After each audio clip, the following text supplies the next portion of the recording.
Hola, ya me había presentado en el video anterior, pero igual por si acaso lo vuelvo a decir. Soy la Cucho y me toca hoy día hacer el video de formatos para el entrenamiento de mañana. Me toca a mí porque hoy día, 29 de mayo, es mi cumpleaños, por fin tengo 21, así que estoy esperando a que en los comentarios me pongan feliz cumpleaños Cucho, porque si no me voy a sentir súper triste. Esta va a ser la dinámica del video. Primero les voy a hacer como una especie de resumen a grandes rasgos de a qué nos referimos con formato, cuál es la relevancia dentro del debate y cuál es la relevancia como para preparar un debate, ¿cierto? Y después de eso voy a dejar de mostrar mi precioso rostro y nos vamos a ir a donde tengo todo súper planificado para explicar más a fondo lo que es el parlamentario británico, que es el formato más utilizado en los torneos universitarios al menos, y está súper importante manejarlo, ¿no? Entonces, cuando hablamos de formato, hablamos de cómo se va a desarrollar el debate. Lo más común para una persona que no es de debate sería tener un equipo a favor de la tesis del tema del que se va a debatir y un equipo en contra. Entonces tenemos un equipo que presenta argumentos de por qué lo que se está proponiendo sí va y otro equipo que nos dice por qué lo que se está proponiendo está súper mal o no va, etc. Con formato no solamente nos referimos a la cantidad de equipos y qué postura representa cada equipo, sino también a cuántas personas componen el equipo, cuántos discursos va a tener cada equipo y en qué orden se tiene que presentar cada discurso, cuánto tiempo va a tener cada discurso y además qué es lo que se espera que se haga en cada discurso o cada rol que va a tener cada equipo. Entonces, esto es súper importante porque en base al equipo que nos toque va a ser la estrategia que vamos a seguir según la tesis que nos propongan y también personalmente el discurso que te toque a ti dar va a ser qué es lo que tienes que decir, qué elementos tienes que considerar en el fondo para cumplir con la estructura que te están pidiendo y que puedas así convencer a los jueces. Ahora, para que este video no esté tan aburrido, nos vamos a mover, vamos a dejar de ver mi preciosa cara, que yo sé que les encanta, y vamos a ver específicamente cómo funciona el parlamentario británico. Esto va a servir, más allá de porque es el modelo de debate que más se usa a nivel universitario, también va a servir porque así van a entender algunos de los elementos de los que había mencionado anteriormente, de la cantidad de discursos, el tiempo, etcétera, elementos extra que puedan tener los formatos de debate en general. Entonces, a grandes rasgos tenemos cantidad de equipos, cantidad de equipos, eh, cantidad de discursos por equipo.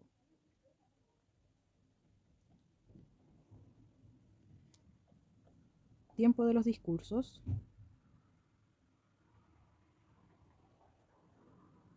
Orden de los discursos. Eh, características o elementos que debe tener cada discurso.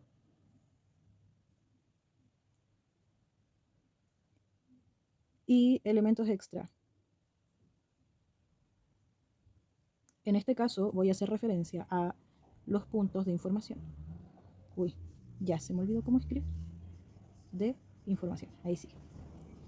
Ya, ahora vamos a pasar a ver esto que tenemos aquí, hecho con mucho amor por mí, ¿cierto?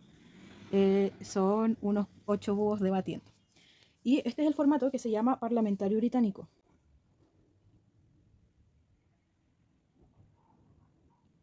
O PB. Si ven PB escrito en cualquier torneo de debate, pues ya saben. Entonces, el parlamentario británico cuenta con 4 equipos en vez de 2, y cada equipo se compone de 2 personas. Se llama así porque simula a el Parlamento británico, ¿cierto? Entonces, por un lado tenemos a el gobierno, chanfles, ahí sí, gobierno, y por otro lado tenemos a la oposición, ¿ya? Gobierno sería el equipo a favor de la postura o que está proponiendo lo que dice la tesis y la oposición es el equipo que está en contra, ¿cierto? O que intenta decir que lo que propone el gobierno está mal. ¿Ya? Ahora, como ven, tenemos 2 equipos que están a favor y 2 equipos que están en contra. Esos los vamos a separar en lo que son las cámaras altas y cámaras bajas. Las cámaras altas son las primeras en hablar, las primeras en presentar el tema, en discutirlo, etc. Y luego las cámaras bajas son las que tienen que dar una mirada distinta o presentar materia nueva para poder continuar con la discusión y darle mayor profundidad. ¿Ya? Entonces, las letras que ven en cada cámara o cada equipo son cómo se abrevian en algún entrenamiento o torneo en general. Así es como pueden identificar de qué cámara se está hablando. C es de cámara, A es de alta, B es de baja, G es de gobierno y O de oposición. Así entonces, el primer equipo en hablar va a ser CAG, que es Cámara Alta de Gobierno. El segundo equipo en hablar va a ser CAO, que es Cámara Alta de Oposición. Cada uno tiene 2 discursos, se presentan intercaladamente y una vez terminado el debate en altas, empieza el debate en bajas. Y el tercer equipo en hablar va a ser la Cámara Baja de Gobierno, o CBG, y el cuarto y último equipo en hablar, y que además se encarga de dar el último discurso del debate, ¿cierto? Va a ser la Cámara Baja de Oposición, o CBO. Si es que esto último resultó un poco enredado, no se preocupen porque lo que vamos a hacer ahora es ir viendo discurso por discurso, en el orden en que les toca aparecer, cómo es que funciona este debate y qué es lo que se espera de cada discurso. De momento, a grandes rasgos, algo que tienen que saber es que tenemos a 2 personas de la Cámara Alta de Gobierno, ¿cierto? A 2 personas de la Cámara Baja de Gobierno, a 2 personas de la Cámara Alta de Oposición y a 2 personas de la Cámara Baja de Oposición.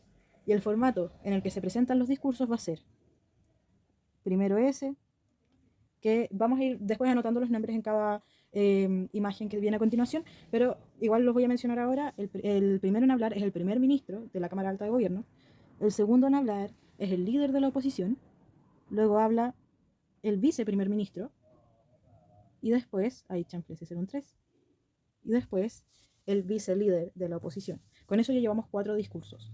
Y después de eso, cuando pasamos a las cámaras bajas, el debate lo continúa el extensionista de gobierno, luego el extensionista de la oposición, y finalmente cierra el debate de gobierno el látigo de gobierno y terminamos con el látigo de oposición. Entonces, si se dan cuenta, en total son 8 discursos los que presenta este formato. Cada cámara habla 2 veces y cada persona en hablar tiene su propio nombre. Entonces este es como un juego súper divertido de roles, ¿no? Respecto a cuánto tiempo habla cada persona, vamos a tener que cada discurso dura 7 minutos. De estos puedes hablar menos, lo relevante es usar aproximadamente 7 minutos. Y si es que necesitas más, en serio, así súper necesario, tienes 15 segundos de gracia. Esto, claro, dependiendo del torneo, podrían ser 10 o podrían ser 20, pero lo oficial es que son 15 segundos de gracia. ¿Qué significa eso? Que si se llegan a cumplir los 7 minutos, lo ideal no es que llegues y cortes tu discurso de la nada, como quedé a mitad de una oración, la dejo a la mitad y me voy a sentar. No, sino que tengo 15 segundos para terminar la oración que iba a decir, cerrar el discurso de manera decente y ahí sí irme a sentar.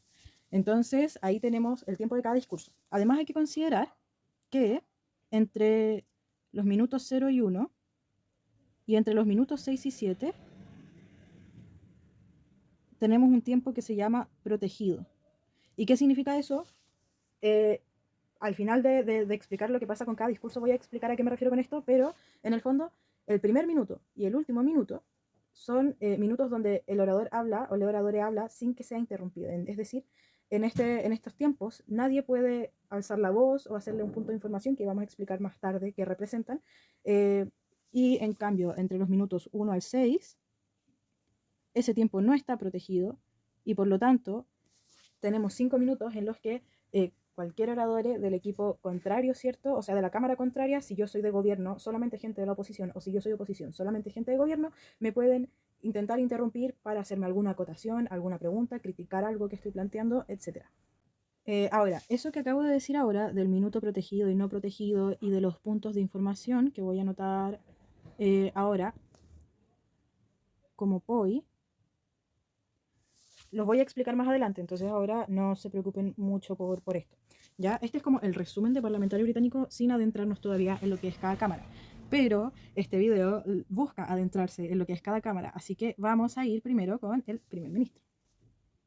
La persona, o el búho en este caso que está adelante hablando, se llama primer ministro.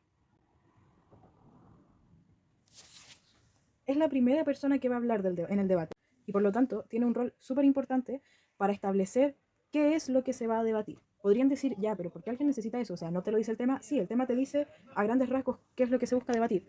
Sin embargo, está en el primer ministro indicar cómo es que se va a debatir esto, cómo es que se va a entender el tema. ¿Cómo se hace esto?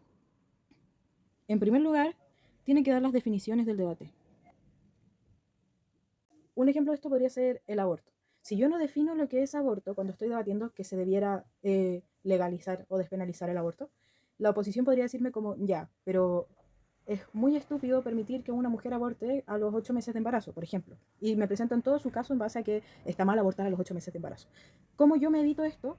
definiendo aborto como que va a ser, por ejemplo, solo dentro de los primeros 3 meses. Entonces, si bien todos entendemos que abortar en este contexto implica interrumpir el embarazo, no todos entendemos lo mismo por aborto. Hay quienes lo van a entender como que es hasta los 3 meses, hay quienes lo van a entender como que es hasta que, no sé, se desarrolla alguna parte en especial del feto. Entonces es importante definir a qué nos referimos con aborto para que todas las cámaras estemos debatiendo en base a lo mismo y no mezclemos peras con manzanas en los argumentos, ¿sí? Entonces definir cada uno de los términos relevantes del debate.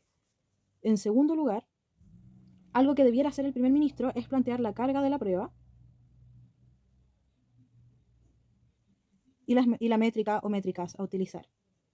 Probablemente cada equipo va a tener una idea de lo que debiera ser la carga de la prueba y las métricas, pero es importante que el primer ministro de todos modos haga este trabajo porque así facilita la carga a quienes tienen que evaluar. Entonces, y porque es su deber, en el fondo, es obligatorio hacerlo. Entonces, ¿a qué nos referimos con carga de la prueba? Con carga de la prueba nos referimos a qué es lo que va a buscar probar el equipo. Muchas veces en una tesis va a estar un poco obvio qué es lo que se busca demostrar. Sin embargo, puede haber otras tesis en las que no. E incluso si es que esto es muy obvio, es necesario que el equipo lo explicite, porque puede ser que otro equipo haya entendido mal la tesis. Entonces, con carga de la prueba nos referimos a qué es lo que se busca probar y, o en el fondo, cuándo un equipo va a ganar el debate. Y con métricas nos referimos a cómo lo pruebo. Por ejemplo, si estamos hablando de una nueva medida que quiere implementar el gobierno en un país, alguien podría decir que la métrica va a ser utilitarista, es decir, aquí lo que vamos a evaluar solo nos vamos a centrar en los beneficios y los perjuicios que aporta esta medida. Entonces mi equipo va a probar que tengo más beneficios que el otro o que tengo menos perjuicios que el otro, o una mezcla de ambas cosas. Pero ¿saben qué? Otro equipo podría llegar y decir, no es relevante o no es lo más relevante pensar en los beneficios y perjuicios de la medida, y en cambio deberíamos enfocarnos o darle mayor relevancia a los principios que implica esta medida. Por ejemplo, podríamos hablar de la pena de muerte y un equipo dice, me presenta muchos beneficios, como que, no sé, va a disminuir la tasa de delitos porque ahora toda esta gente, en vez de reincidir cuando salga de la cárcel, va a estar derechamente muerta. Podríamos hablar de otro beneficio que tiene que ver con que si disminuimos la población, entonces contaminamos menos, no sé, puros beneficios que pueden no ser dudosos, ¿cierto? Era solo por dar el ejemplo. Y otro equipo puede llegar y decirme, ¿saben qué? No basta con ver si esto es beneficioso o perjudicial, sino que también tenemos que ver los principios que nos llevan a plantear o no una medida, y en este caso es muy relevante, por ejemplo, el derecho a la vida. Y no podemos en el fondo juzgar a un reo solamente por su delito y decir como listo que pierdes tu vida, porque en el fondo estamos faltando a su derecho a la vida, que igual lo tiene aunque sea reo. Entonces, eh, el cómo pruebo la carga de la prueba pasa a ser un factor relevante, ¿cierto? Para probar en el fondo lo que yo busco. En el fondo, en el caso del ejemplo, si es bueno o malo o si se debiera o no eh, implementar la pena de muerte. Otro punto relevante del que tiene que hablar el primer ministro tiene que ver con, dentro de su propio caso, la Cámara Alta de Gobierno podría presentar una propuesta o plan de acción, eh, que eso ya depende de cómo se esté entendiendo la tesis y qué es lo que plantea en sí mismo la tesis. Y sumado a eso, si es que decido presentarlo, ¿no es cierto? Algo que sí o sí tiene que ir son los argumentos con los que yo estoy probando por qué esta tesis va o por qué esta tesis no va. Los argumentos van destacados porque esos son algo que sí o sí tiene que ir, ¿cierto? Independiente de la tesis. Sin embargo, la propuesta o plan de acción va a depender más o menos de la carga de la prueba y de la métrica que estoy planteando. Generalmente se espera una propuesta o plan de acción en tesis que proponen un cambio en el status quo. ¿Qué significa esto? Que estoy en el fondo proponiendo una nueva medida. Un ejemplo podría ser que las operaciones de cambio de sexo debieran estar cubiertas por FONASA. Entonces, en este caso, alguien podría decir, ya, yo voy a entender esta tesis como una tesis donde solamente voy a discutir en base a los principios de esta medida y ya está. Pero un gobierno distinto podría proponer cómo realizar esto, es decir, en qué casos FONASA lo va o no lo va a cubrir, eh, qué tanto va a cubrir, si va a cubrir el 100% o solo un porcentaje, si es que, no sé, antes de llegar y financiar esta operación va a exigirle a la persona algún test psicológico que avale que efectivamente le corresponde este cambio de sexo. Entonces, ya no solamente estamos evaluando la frase en sí misma de si esto debiera o no estar en FONASA, sino que lo que estamos evaluando es el cómo esto está en FONASA, ¿no? Entonces, el rol de la oposición ya no va a ser solamente llegar y decir, no, no deberíamos, sino que tiene que especificar por qué el caso de la contraparte O sea, puede haber distintas estrategias que en verdad voy a explicar cuando pasemos a la oposición. Pero en el fondo, ahí el debate ya no se centra solamente en si esto estaría bien o no hacerlo, sino que en si el mecanismo que se está planteando estaría cool o no. Y luego los argumentos que tienen que ver con la forma argumental que vamos a explicar en la siguiente cápsula. Entonces, más o menos eso es lo que debiera estar planteando un primer ministro.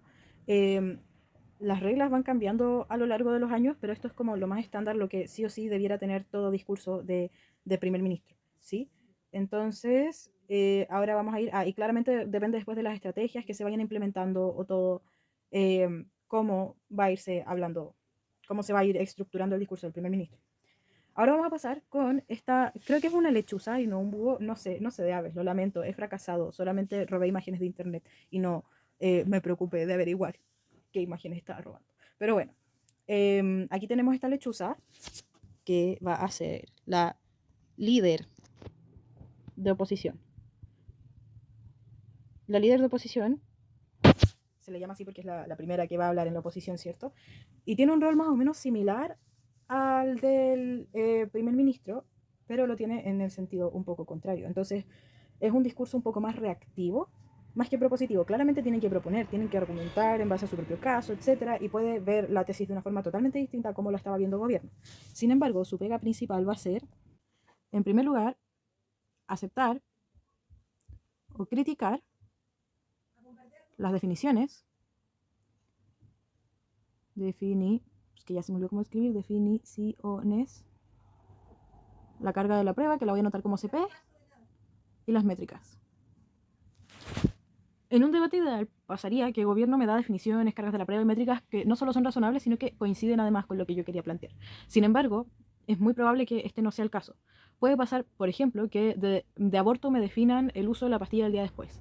¿Ya? Entonces, claramente el caso de la oposición no se va a basar necesariamente en el uso de la pastilla el día después, que en algunos casos ni siquiera se considera aborto, ¿cierto? En otros casos sí. Sino que probablemente mi caso, y probablemente lo más razonable de debatir, sería hablar de los primeros 3 meses de embarazo.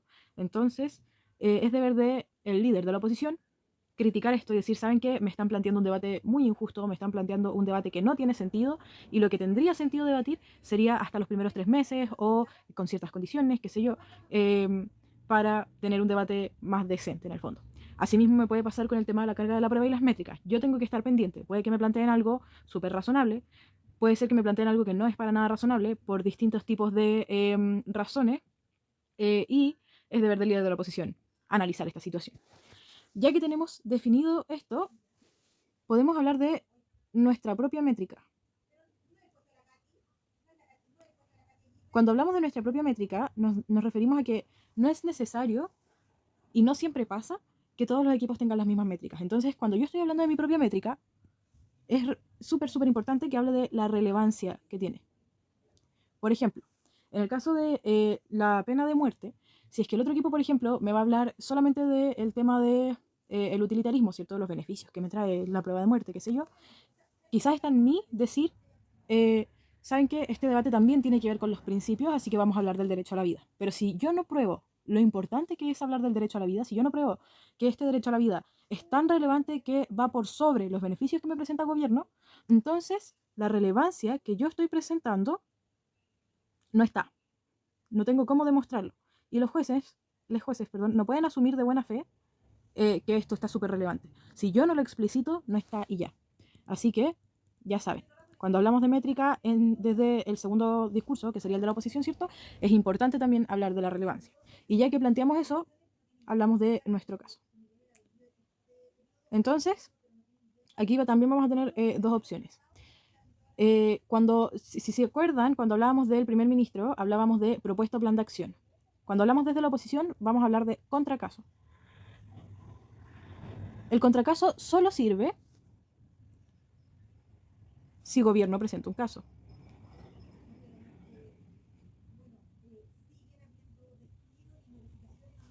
Ahora, que gobierno presente un caso no significa que yo tenga que presentar un contracaso sí o sí. Esto es opcional. Es súper, súper, súper opcional. Para gobierno es un poquito menos opcional según cómo entiendan la tesis, pero para oposición siempre es como 1000% opcional. ¿Por qué? Porque cuando estoy debatiendo, por ejemplo, en el caso de las operaciones de cambio de sexo, Yo tengo varias opciones. En primer lugar, puedo negar el problema, puedo decir, la verdad es que no es tanta gente la que se quiere cambiar de sexo, no es tan relevante como para querer incluirlo FONASA, podría negarlo, claramente no es una buena opción, pero en general existen muchas opciones de caminos que se podrían seguir. Em, si es que ya no negué que existe un problema, puedo cuestionarme si es que el caso que me presenta el gobierno está bien planteado. ¿Es este un caso como realmente como útil? ¿O será mejor mantenernos en el status quo? Ese caso me soluciona el problema y aparte me trae como beneficios acordes, o quizás me soluciona el problema pero me deja la cagada en todo el resto del país. No lo sé. Y otra opción que podría presentar, en este caso, sería plantear un contracaso. ¿Saben qué? Está bien, lo que me presenta el gobierno es válido y todo lo que quieran, pero yo les tengo un caso mejor. Que sería, por ejemplo, que esté, no sé, que esté en convenios con ciertas empresas, no lo sé, algún ejemplo. O que esté solo en las ISAPRES o algo así, aunque claramente eso sería un poco extraño de proponer, pero es por poner un ejemplo. En el fondo, no es necesario solo cuestionar, sino que además puedo yo plantear mi propio caso que tiene que solucionar este problema y que tiene que ser excluyente de lo que me plantea el gobierno. Es decir, yo no puedo decir como ya lo vamos a poner en la ISAPRE y ya está, porque el gobierno me puede decir, bueno, puede estar en la ISAPRE y FONASA y ya está, y mi caso calza perfecto con el suyo, contraparte. Entonces, el contracaso es un poco, según la tesis, puede ser un poco contraproducente. ¿Por qué? Porque cuando la oposición plantea un contracaso, el debate cambia y ya no es sobre si lo que me plantea el gobierno está bien o no, si presenta beneficios o no, si soluciona el problema o no, sino que el debate cambia y ahora es la comparativa de cuál de los dos casos es mejor. Y ahora la oposición no solo tiene el deber de juzgar al gobierno y de decir que está súper mal todo el plan, sino que además tiene el deber de probar que su caso es mejor. Entonces, en el fondo, un poco de pega adicional, pero de pronto queda súper cool y funciona. Y luego, nuevamente los argumentos que también voy a destacar en amarillo, porque, pues ya saben, súper obligatorio, ¿no? Una última cosa que tiene que hacer el líder de la oposición es partir desde ya refutando o atacando el caso de gobierno. Sí, porque en el fondo la gracia de tener un debate es tener esta confrontación de ideas. O sea, no basta con que cada equipo me hable por separado, sino que además se tienen que mezclar las ideas de ambos equipos. Entonces la oposición es la primera en empezar a decir, ¿saben qué? Lo que el gobierno me dice está mal por tal y tal. Luego pasamos con... Chafles. Ya. Bueno, ahora vamos con este amiguito de aquí que se va a llamar vice primer ministro. El vice primer ministro tiene dos pegas y las dos son súper importantes, ¿cierto?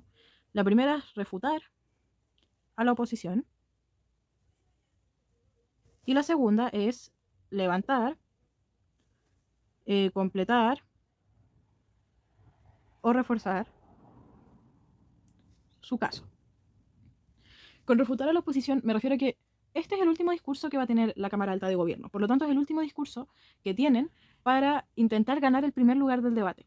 Por lo general a la gente no le gusta ser alta de gobierno porque como es la primera en hablar, es la que menos espacio tiene para responder, es la que más le cuesta lograr la relevancia, etc. Entonces, si tenemos un primer ministro que me presenta un caso impecable, ahora solo basta con que el viceprimer ministro sea seco refutando y también levantando nuevamente su caso para poder optar a este primer lugar. Ahora, cuando hablamos de refutar, nos referimos a contraargumentar, nos referimos también a criticar el caso, a juzgarlo, a cuestionarlo. Quizás me están presentando un caso que no tiene nada que ver con lo que se está debatiendo, etcétera. En el fondo, decir por qué lo que me dice la Cámara Alta de Oposición está súper mal. Y en segundo lugar, cuando hablamos de levantar, completar o reforzar el caso, nos referimos a, ya, en el caso de, no lo voy a hacer en orden, lo lamento, en el caso de completar, puede ser que yo tengo X argumentos y de esos el primer ministro presentó X-1, por ejemplo. Es decir, si yo tenía 3 argumentos, mi primer ministro presentó 2 y yo, viceprimer ministro, va a presentar el argumento faltante. Para que pase eso, idealmente el primer ministro tiene que decir como, bueno, mi último argumento lo va a presentar el viceprimer ministro, o los últimos 2 argumentos los va a presentar mi viceprimer ministro. Si esto no pasa, no es bien visto que el viceprimer ministro presente argumentos nuevos. Después, cuando hablamos de reforzar, pues lo voy a hacer con otro color para que no nos confundamos. Cuando hablamos de reforzar, es, por ejemplo, si el primer ministro no dejó algo en claro. por ejemplo, el primer ministro no tenía tan claro ese último argumento y lo explicó muy a la rápida o le quedaba muy poco tiempo y no lo terminó de explicar bien, yo como viceprimer ministro sí puedo reforzar el argumento, explicarlo mejor, plantear un nuevo ejemplo para que quede más claro para los jueces y también para prevenir cualquier refutación que me haya podido hacer el líder de oposición. Y en tercer lugar tenemos levantar el argumento. Esto es cuando ya me refutaron y yo lo reconstruyo en el fondo. Por ejemplo, yo presenté un argumento, el líder de la oposición me dice, ¿saben qué? Ese argumento está pésimo. Y ahora es mi deber como viceprimer ministro decir, me dijeron que está pésimo, pero ¿saben qué? No está para nada pésimo, es el mejor argumento de la vida, tiene mucho sentido por tal y tal. Entonces, aquí tenemos las dos pegas. En el caso de refutar, igual voy a complementar un poquitito, que me refiero a contra-argumentar.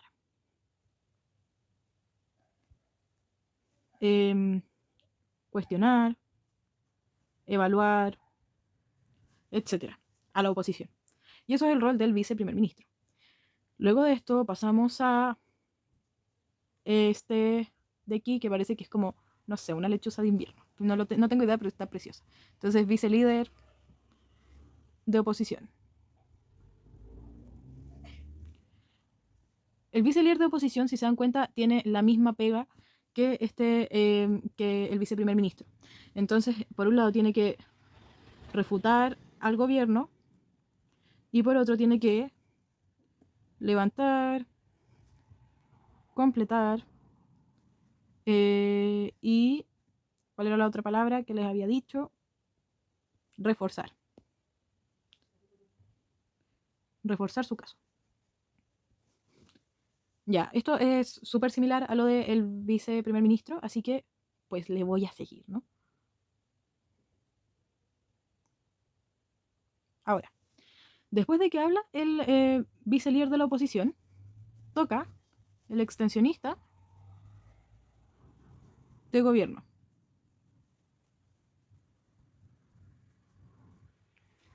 Para este entonces empezó el debate en cámaras bajas. Si se dan cuenta, ahora la Cámara Alta de Gobierno y la Cámara Alta de Oposición no van a volver a hablar en todo el debate, a menos que sea a través de puntos de información, pero ya no tienen un nuevo discurso para expresarse. Por lo tanto, aquí empieza como una especie de mini segundo debate o continuación del debate anterior que tiene que incluir nueva información. Entonces, por un lado, el extensionista tiene que refutar a la oposición. Después de eso, tiene que, esto es un poco más optativo, pero ideal, ¿cierto? Levantar a la Cámara Alta de Gobierno, lo voy a poner con asterisco, porque no es lo más relevante que tiene que hacer, pero sí está súper bien visto que lo haga. Y en tercer lugar, tiene que presentar extensión. Y ahora, esto lo voy a destacar en amarillo porque es lo más importante del discurso. ¿A qué me refiero con presentar extensión? Me refiero principalmente a un argumento o argumentos nuevo y que sea distinto a lo que me presentó la alta de gobierno. Con argumento no necesariamente me refiero a un argumento en sí. Podría ser un nuevo punto de vista, podría ser un nuevo enfoque que se le va a dar al caso, podría ser profundizar el mismo argumento de la alta de gobierno, pero con profundizar tiene que ser algo que se note relevante, que se note distinto, que se note que aportó. En el fondo se busca que la Cámara de Gobierno pueda, se busca que la Cámara Baja de Gobierno se diferencie de su alta. Y vamos a destacar la palabra diferencia. ¿Por qué? Porque está súper importante que presente información adicional, nueva, distinta, que nos permita un análisis distinto, que nos permita ver algo que no se había visto antes, etcétera. Cosa de poder comparar de mejor manera lo que está pasando en el debate. ¿Ya? Y básicamente ese es el rol del extensionista de gobierno. Con el extensionista de la oposición se busca más o menos lo mismo. Refutar a gobierno.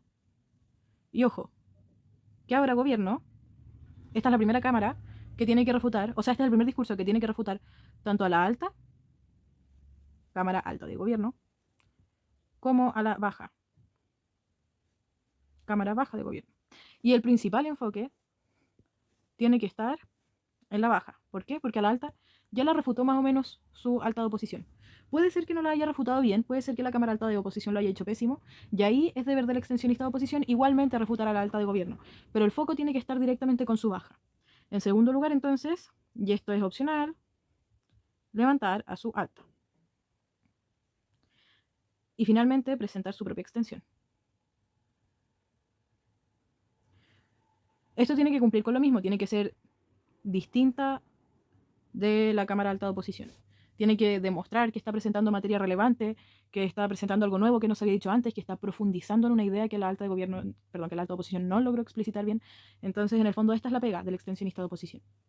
Ahora nos quedan solo dos discursos. Primero, a este chiquitín, que se llama látigo de gobierno. Látigo de gobierno tiene un rol fundamental refutando a la Cámara Baja de Oposición. ¿Ya? Porque esto antes no lo pudo haber hecho el extensionista porque todavía no hablaba la Cámara Baja de Oposición. Entonces, es el látigo de gobierno quien tiene sí o sí, y por lo tanto, destacado en amarillo, refutar a la Cámara Baja de Oposición. Luego que se hizo eso, tiene que concluir. Esto no lo voy a profundizar mucho porque existen distintas formas de concluir. Todo depende de la estrategia que siga el equipo. De pronto, los equipos suelen adoptar formas específicas de concluir, pero en el fondo, ¿qué es lo que se busca en una conclusión? Demostrar que lo hicieron mejor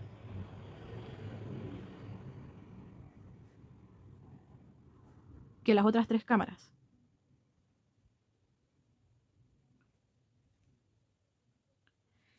En el fondo, explicar por qué gana gobierno, ¿cierto?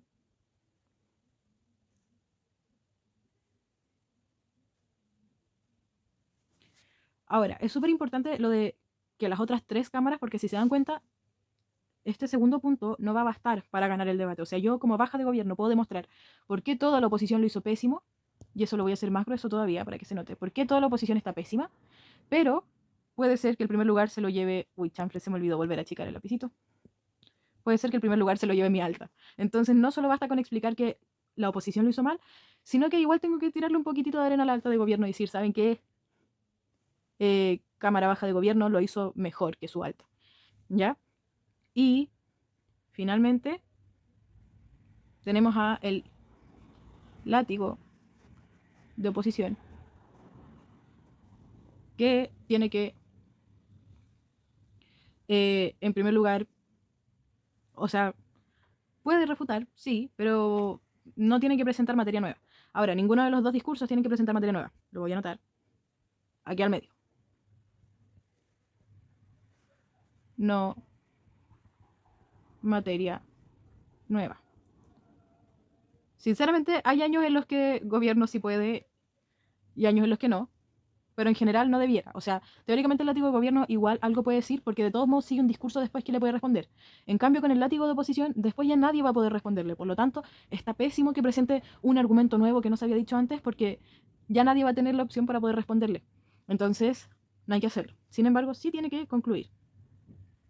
Y sí puede, voy a borrar concluir, evaluar argumentos y terminar de refutar.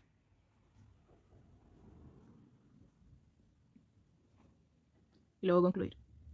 Con evaluar argumentos me refiero a que, por ejemplo, está mal si yo presento un dato que diga como tu argumento es mentira y qué sé yo ahora, porque ya es muy tarde, pero sí puedo decir que el argumento era irrelevante, inatingente, eh, o que no, simplemente no tenía sentido, etc. En el fondo estoy evaluando el argumento en sí mismo y no estoy aportando contenido adicional al debate para criticarlo. Por lo tanto, ahí sí está bien. Con evaluar argumento claramente me refería a gobierno. ¿Ya? Y con concluir, nuevamente, busco quedar por sobre las otras cámaras, por lo tanto, comparar y explicar por qué le ganamos a gobierno